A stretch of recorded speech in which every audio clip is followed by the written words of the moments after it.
English success मंत्रा में आपका एक बार फिर से स्वागत है। और आज मैं आपके लिए लेकर आया हूं बेसिक स्पेलिंग रूल्स। हमारे यहाँ इंग्लिश लैंग्वेज में जो हम स्पेलिंग यूज करते हैं उन स्पेलिंग को किस रूल्स के तहत बनाया गया है, आज हम ये डिस्कस करेंगे। ये वीडियो आपको बहुत ही ज़्यादा हेल्पफुल होने वाली है, क्योंकि आप जानते हैं कि आजकल सभी एग्जाम में ये पूछा जाता है कि 4 वर्ड दिए जाते हैं और उनमें से पूछा जाता है कि किस एक वर्ड की स्पेलिंग सही है या किस एक वर्ड की स्पेलिंग गलत है, रॉन्ग है या करेक्ट है। तो हम आज उन्हीं रूल्स को डिस्कस करेंगे जो कि बार बार डीएसएसबी में, एसएससी में, केवीएस के एग्जाम में, टीजीटी, पीजीटी के एग्जाम में बार बार पूछे जाती है। तो चलिए शुरू करते हैं। देखिए, ये रूल आपको बिल्कुल एज इट इज याद रखना है। ये रूल आपको एज इट इज याद रखना है। आप जानते हो कि ये तो रूल वो है जो आपको बिल्कुल लाइन टू लाइन याद करने हैं। कौन से? The letter Q is always followed by U. इसका मीनिंग क्या हुआ कि क्यू के बाद हमेशा यू आता है। For example queen, quick, quality. तो क्यू के बाद हमेशा क्या आता है? यू आता है। Next, the letter S is never followed by X, यानी कि आपको कभी भी किसी भी वर्ड में ऐसे लिखा नहीं मिलेगा, अर्थात एस के बाद एक्स लिखा नहीं मिलेगा। नेक्स्ट रूल है हमारा, the consonants V, J, K, W, X are never doubled. किसी भी वर्ड में आपको ये डबल नहीं मिलेंगे, आपको ये डबल नहीं मिलेंगे कहीं पर भी। आप देखेंगे, आप काफ़ी इंग्लिश जानते हो, पढ़ते हो, तो आप देखना न्यूज़पेपर में, अपनी बुक्स में, किसी कंपटीशन की बुक्स में कि ये लेटर्स कभी भी डबल नहीं होते। नेक्स्ट है, no words end in J V, कि कोई भी वर्ड जे पे या ई पे खत्म नहीं होता, जे या ई वी पर एंड नहीं होता, बल्कि क्या आता है? ई उनके बाद में ज्यादातर यूज किया जाता है। फॉर एग्जाम्पल एक्टिव, तो देखो यहां तक भी ये होना चाहिए था, लेकिन यहाँ पर क्या है? V, E, active, native. तो याद रखना, कोई भी वर्ड जे पे और वी पर खत्म नहीं होता। शॉर्ट वोवल रूल की बात करते हैं। सबसे पहले तो हमें यह समझना होगा कि सिलेबल क्या है। देखिए, 1 सिलेबल की बात करें, कहीं पर 2 सिलेबल की बात होगी, तो हमें जानना यह है कि सिलेबल आखिर होता क्या है। तो ध्यान रखना, जब भी हम किसी वर्ड को प्रोनाउंस करते हैं तो at the time of pronunciation उस वर्ड को बोलने में हमें कितने बार बीच में गैप आता है, पॉज आता है। सपोज इसने बोला हैव, तो एक बार में बोल लिया। वोवल कितने सिलेबल हुए? 1 2, 2 सिलेबल है। इन एक सिलेबल, द एक सिलेबल। तो ऐसे ही हर एक वर्ड को जब हम प्रोनाउंस करते हैं तो हम उसमें देखते हैं कि कितनी बार में वो वर्ड बोला गया, उसमें उतने ही सिलेबल होंगे। तो अब देखिए, वो कह रहा है कि when one syllable word have a vowel in the middle, the vowel usually has a short sound. यानी कि जब किसी एक वोवल के वर्ड में, एक सिलेबल के वर्ड में अगर बीच में वोवल आता है, क्या आता है? वोवल। अगर बीच में वोवल आता है तो वो उसकी जो साउंड होगी, उसकी साउंड होगी शॉर्ट, बहुत छोटी साउंड होगी। जैसे cat, dog, man, hat, mom, dad, got. आगे देखते हैं, if the letter after the vowel is F, L और S, this letter is often doubled. ये ध्यान रखना कि यदि एक वोवल, एक सिलेबल का वर्ड है, एक सिलेबल का वर्ड है, बीच में वोवल आ रहा है, और अगर इसके बाद, इस वोवल के बाद अगर आपको एफ, एल या एस मिल जाता है तो वो डबल हो जाएगा। जैसे कि स्टाफ, बॉल, पास। आप और भी वर्ड देख सकते हो, मैंने केवल यहाँ पर 3 लिखे हैं। आप कम से कम 10 से 12 वर्ड ऐसे और भी सर्च कर सकते हो और अपने नोट्स में लिख सकते हो। टू वोवल टुगेदर, जब 2 वोवल एक साथ आ जाए। देखिए, ऊपर क्या था? एक वोवल, लेकिन यहां पर क्या है कि 2 वोवल, एक वोवल उसके साथ दूसरा vowel. When two vowels are next to each other, the first vowel is usually long. तो पहला वोवल, ये वाला जो वोवल होगा, देखिए जिसका मैंने पिलर बड़ा बनाया है, ये होगा लॉन्ग और दूसरा होगा short. The second vowel is silent. ये वाला बेचारा क्या हो जाएगा? साइलेंट हो जाएगा. और साउंड किसकी आएगी? फर्स्ट वोवल की. कैसे? मीट, तो देखो ई की साउंड आ रही है ना, लॉन्ग. मीट, ये ए साउंड साइलेंट है. Seat, plane, rain, got, rod, lie, by. तो यदि दो वोवल आए हैं साथ में, तो बाद वाला वोवल हमेशा जो है, जो शॉर्ट वोवल होगा वो साइलेंट हो जाएगा और फर्स्ट वोवल लॉन्ग साउंड देगा. बात करते हैं Y as long I. Y को कई बार हम आई के रूप में भी पढ़ते हैं. कैसे? The letter Y makes the sound long sound of I when it comes at the end of a short word that has no other vowel. मतलब कि यदि किसी वर्ड में वोवल है ही नहीं, अगर किसी वर्ड में वोवल है ही नहीं और वो वर्ड वाई पे एंड हो रहा है, तो उसकी ये वाली साउंड आएगी आई. जैसे कि क्राई, ट्राई, माई, फ्लाई, बाय, स्काई. समझ आ रहा है? अब वाई का दूसरा रूल देखते हैं. कह रहे कि Y as a long E. Y कई बार बड़े ई की भी मात्रा, मतलब बड़े ई की जो मात्रा होती है उसकी भी साउंड देता है. कैसे? When y or ey ends a word in an unascended syllable. यदि y और ey किसी अनअसेंडेड सिलेबल वाले वर्ड में लास्ट में आते हैं, तो y की साउंड होगी e की. For example, money, money, Honey, many, की, फनी. ये क्या साउंड दे रहा है? लॉन्ग ई की साउंड दे रहा है. देखिए, इसको अगर हम कहें कि ये this is most most important, बहुत ज्यादा इंपॉर्टेंट है. बहुत बार एग्जाम में ऐसा पूछा जाता है, इससे रिलेटेड जो वर्ड्स होते हैं वो पूछे जाते हैं. क्या? कि ई बिफोर आई. ई अंग्रेजी के शब्दों में आई से पहले दो कंडीशन में आ सकता है. कौन कौन सी कंडीशन है?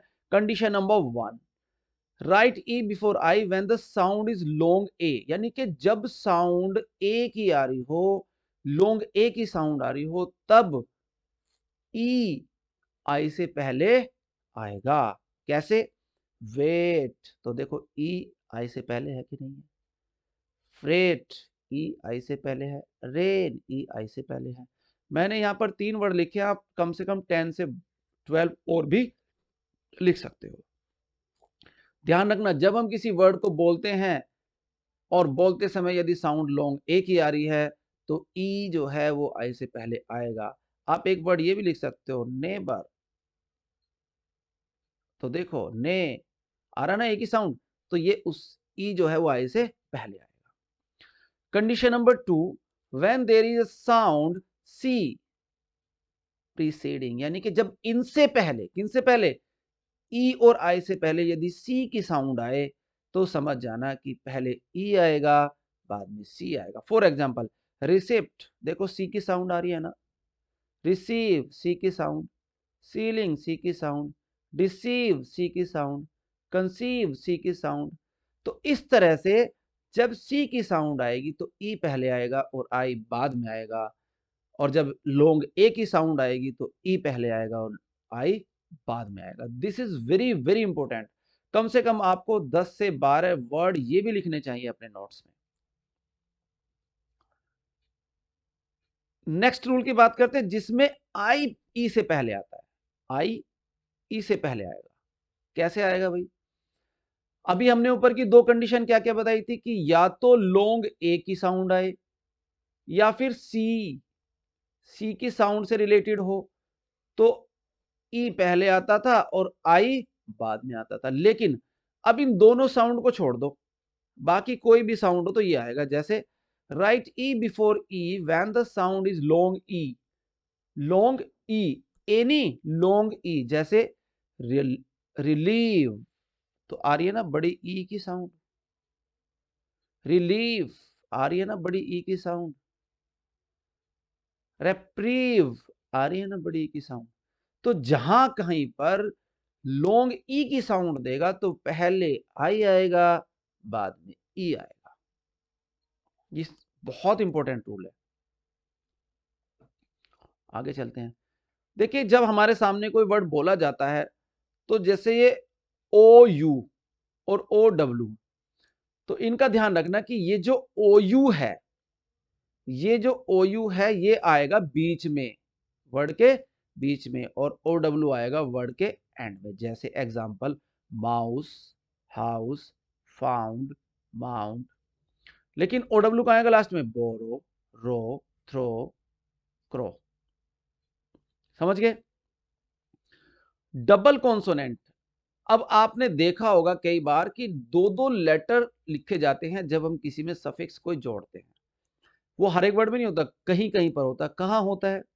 When B, D, G, M, N, P, यदि ये जो है appear after short vowel in a word with two syllable, दो सिलेबल के वर्ड होंगे, और अगर ये वाले कॉन्सोनेंट उसमें आ जाते हैं, कौन से? ये वाले, तो डबल द कॉन्सोनेंट, तो ये कॉन्सोनेंट डबल हो जाते हैं। जैसे रैबिट है ना, दो दो syllable, rabbit 1 2, manner 1 2, dagger 1 2, banner 1 2, drummer 2।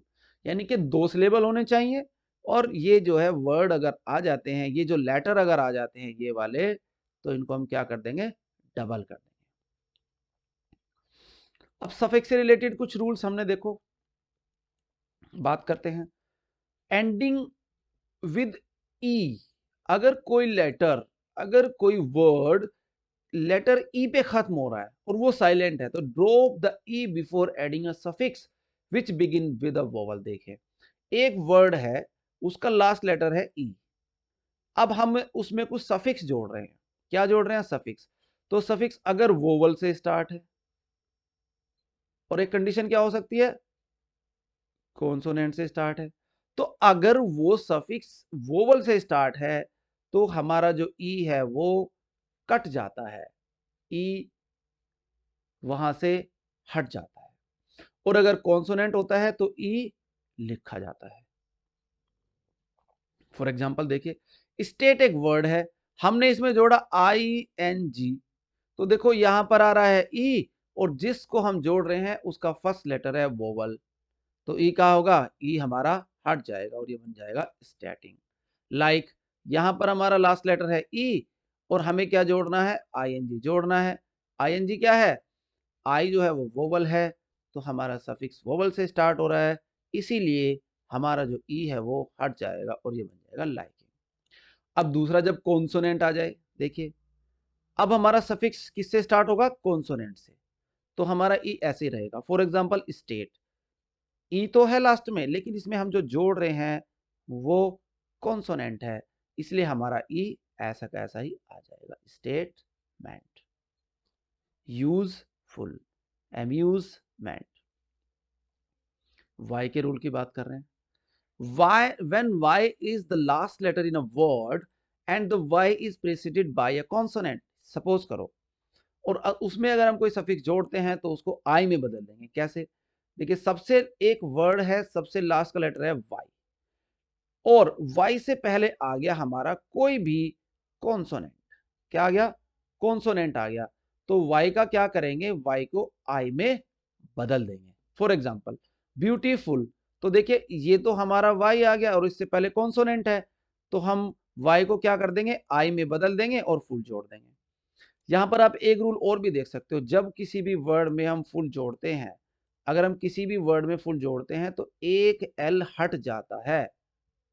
Beautiful, useful, harmful, आप उनमें सब में देखेंगे कि एक एल हट गया। फ्राई की बात करते हैं तो देखो लास्ट लेटर वाई है, उससे पहले कॉन्सोनेंट है, तो वाई किस में बदल जाएगा? आई में, और ई एच उठ जाएगा। Lady same rule, plenty same rule. अब सेकेंड रूल वाई का, when Y is preceded by a vowel, अब क्या होगा कि एक वर्ड है, लास्ट लेटर वाई है, उससे पहले आ गया वोवल, तो जब उससे पहले वोवल आ गया और हमें इसमें कुछ जोड़ना है, कुछ भी जोड़ना है, तो अब y का क्या करेंगे, y तो y रहेगा, कोई चेंज इसमें नहीं होगा। y क्या रहेगा, y। फॉर एग्जाम्पल टॉय, देखो y आ रहा है, इससे पहले आ रहा है वोवल, तो हमने सीधा s जोड़ दिया, वोवल और y सीधा s जोड़ दिया। ऐसे ही मंकी में आप कम से कम ऐसे 10 वर्ड लिख सकते हो। This is very very important rule, very important. कैसे? When a one syllable word ends in a consonant preceded by one vowel, double the final consonant before adding a suffix which begin with a vowel। देखो क्या condition है, एक syllable का word है, क्या है, एक सिलेबल का वर्ड है, लास्ट वाला कॉन्सोनेंट है, उससे जस्ट पहले वोवल आया है, अब हमें इसमें कुछ जोड़ना है। तो जो भी हम जोड़ेंगे, अगर वो वोवल से स्टार्ट है, तो ये वाला जो कॉन्सोनेंट है, इसको हम क्या कर देंगे, डबल, इसको हम डबल कर देंगे। कैसे कर देंगे साहब, देखो दोबारा समझ लो कि एक ही सिलेबल का वर्ड है, उसमें लास्ट लेटर हमारा कॉन्सोनेंट, उससे पहले वोवल, और हमें इसमें कुछ जोड़ना है, और जो जोड़ रहे हैं वो भी वोवल से स्टार्ट है, तो ये जो कॉन्सोनेंट है ये डबल हो जाएगा। फॉर एग्जाम्पल बैट, देखो लास्ट लेटर क्या है, कॉन्सोनेंट, उससे पहले क्या है, वोवल, हमें क्या जोड़ना है, ईडी, ईडी किससे स्टार्ट हो रहा है, वोवल से, तो BATT ईडी। ऐसे ही बैट, BAT बैट, और हमें ये जो जोड़ रहे हैं वोवल से स्टार्ट है, ये आपका कॉन्सोनेंट, ये वोवल और ये वोवल, तो क्या हो जाएगा, बैटिंग। ऐसे डिगिंग, स्पिटिंग, ड्रैग्ड, ड्रैग्ड, अकर, अकर्ड। अब चलते हैं एक और रूल जिस बहुत ज्यादा कंफ्यूज करता है, ये ज्यादा क्या करता है, कंफ्यूज करता है भाई, बहुत ज्यादा। कैसे करता है, यदि कोई वर्ब IE पर खत्म हो, IE पर खत्म हो, और हमें उसमें ING जोड़ना हो, तो वो Y में बदल जाएगी। कैसे बदल जाएगी, देखिए, टाई IE पे खत्म हो रही है, ING जोड़ना है, तो क्या बन गया, IE का बन गया Y, यहां पर भी IE का बन गया Y, यहां पर भी IE का बन गया Y। तो यदि लास्ट लेटर हमारे IE है और हमें उसमें ING जोड़ना है, तो हमें IE को Y में बदलना पड़ेगा। देखिए इस तरह का ANC और ENC पे खत्म होने वाले वर्ड स्पेलिंग में बहुत बार पूछे गए हैं, तो इसके रिगार्डिंग आपको मैं एक रूल बता देता हूं। बाकी कुछ रूल्स हैं, बाकी जो मतलब आपको वर्ड याद ही करने पड़ेंगे, जैसे कि if the word is form from a verb, यदि वर्ब से बना है वो वर्ड, किससे बना है, वर्ब से, और एंड इन वाई और URE और ERE, मतलब कहने का ये है कि यदि वो वर्ड वर्ब से बना है और उसके लास्ट के लेटर अगर Y है, URE है, ERE है, तो हम उसमें ANC जोड़ देंगे। यानी कि लास्ट लेटर क्या होगा, Y, URE या ERE, तो हम उसमें ANC जोड़ेंगे। फॉर एग्जाम्पल देखो ये था वर्ड एंड्योर, तो किस पे खत्म हो रहा है, किस पे खत्म हो रहा है, URE। हमें तो ये मिल गया ना, हमें अपना वो देखना है, हमें मिल गया URE मिल गया, तो हमने जोड़ दिया सीधा ANCE। अपीयर, EAR मिल गया हमें, EAR, तो हमने लिख दिया अपीयरेंस। सिग्निफाई, लास्ट लेटर मिल गया हमें Y, तो हमने भर दिया सिग्निफिकेंस। इसके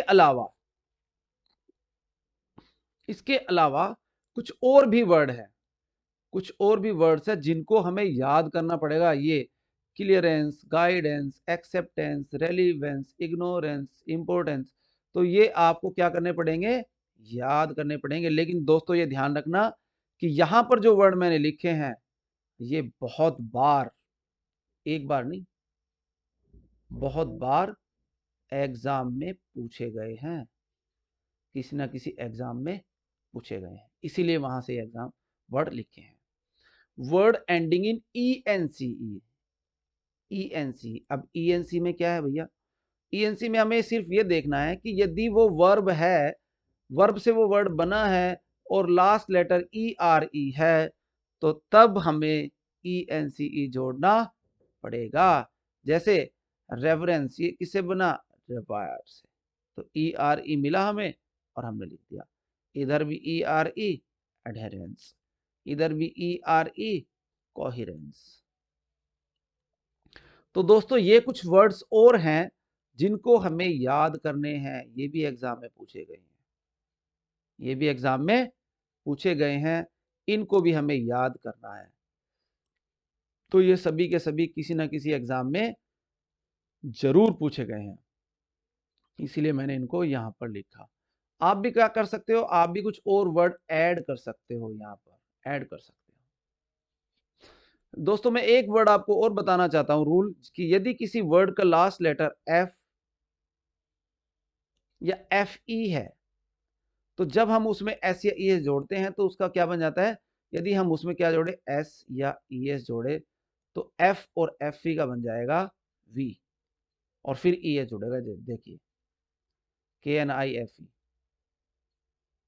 नाइफ, तो FE मिल गया, तो KNIFE का बना देंगे VES, WIFE, ये मिल गया FE, तो WIVES। दोस्तों इस तरह के कुछ और भी रूल्स होंगे जो कि हम नेक्स्ट पार्ट में लेकर आएंगे। आपको ये वीडियो कैसी लगी कमेंट बॉक्स में कमेंट करके जरूर बताइएगा, और मुझे मोटिवेट कीजिएगा कि ताकि मैं और भी अच्छी वीडियो आपके लिए ला सकूं, और भी अच्छे रूल्स आपके लिए ला सकूं। ये जो वीडियो है इसमें जो वर्ड्स मैंने लिखे हैं वो ज्यादातर एग्जाम में पूछे गए हैं। दोस्तों अगर ये रूल्स आप खुद पढ़ें या अपने बच्चों को पढ़ाएं या किसी को भी जो भी इंग्लिश पढ़ता है या एग्जाम देता है, उसके लिए ये रूल्स बहुत ज्यादा इंपॉर्टेंट है। मेरी आपसे रिक्वेस्ट है कि यदि आपको ये वीडियो अच्छी लगी तो उस पर कमेंट करें, शेयर करें और चैनल को सब्सक्राइब करें।